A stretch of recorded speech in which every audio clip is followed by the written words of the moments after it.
How to insert page breaks in Google Docs. First of all, open the document where you want to add a page break. Next, tap the plus icon at the top to open the Insert menu. Scroll down and select Page Break from the list.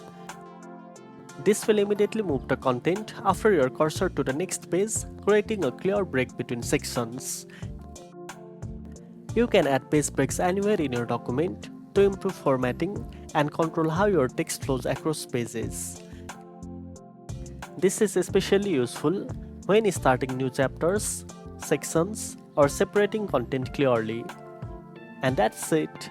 Now you know how to insert page breaks in Google Docs. If you found this video helpful, don't forget to like, share, and subscribe for more tech tips. Thanks for watching, and I'll see you in the next one.